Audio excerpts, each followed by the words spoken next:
السلام عليكم. صباح الفل.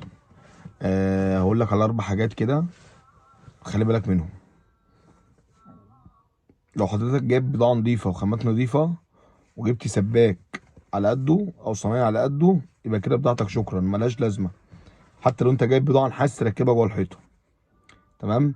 ما دام انت مش جايب صنايعي كويس للخامات الكويسة، يبقى انت كده شكرا. ما تعتمدش ان انت تقول انا جايب خامة نظيفة فان شاء الله تمام، لا. لو الصنايعي مش كويس يبقى كده شكرا.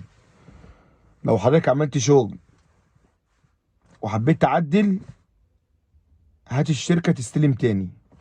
هات الشركة تستلم تاني. ده لو انت عميل او مهندس.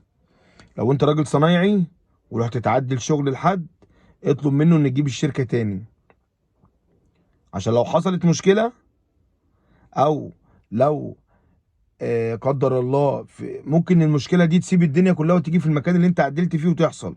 هتيجي الشركة هتكشف، هتلاقي ان حصل تعديل، الشقة كلها هتخرج من الضمان. لو حضرتك راجل فني بتاع شركة بتيجي تستلم، استلم اللحام بما يرضي الله، استلم الشغل بما يرضي الله، ما تجيش تستعجل. ما تقولش دي خلي بالك، انا عايز اقول لك على حاجه، ان دي امانه انت مستأمن بيها قدام ربنا، عشان تبقى عارف. ما تجيش عشان تقول عايز اخلص بدري وامشي عشان عندي شغل كتير، يبقى انا كده اخش وما اكبسش واللحامات نضيفه والكلام ده. انا عايز اقول لك ان انت بتخش بتقول امين، الشركه بتامن وراك، بتبقى انت مسؤول قدام ربنا عليها، فخلي بالك منها كويس جدا. ده الراجل الفني اللي بيجي يستلم الشغل. خش استلم الشغل بما يرضي الله.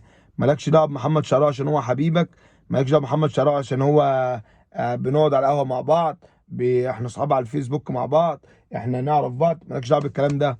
انت داخل شغل، الشغل شغل، ملوش دعوه باي حاجه. ليه بقى؟ لان احنا شغالين عند ناس، الناس دي مستأمنه علينا كل حاجه. غير كده انت راجل متأمن قدام الشركه. انت دلوقتي انت بقيت راجل بتخاف تقول ايه؟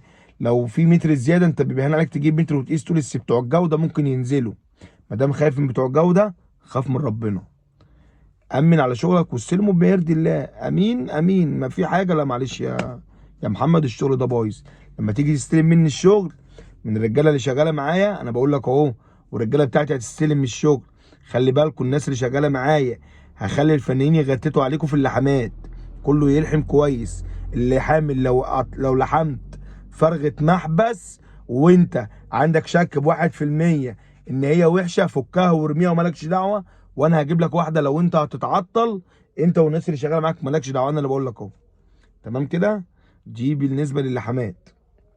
حاجه رابعه عايز اقول عليها كنت فاكرها يا ربي. اللهم صل على الحبيب، اللهم صل على الحبيب. بسم الله، بسم الله الرحمن الرحيم.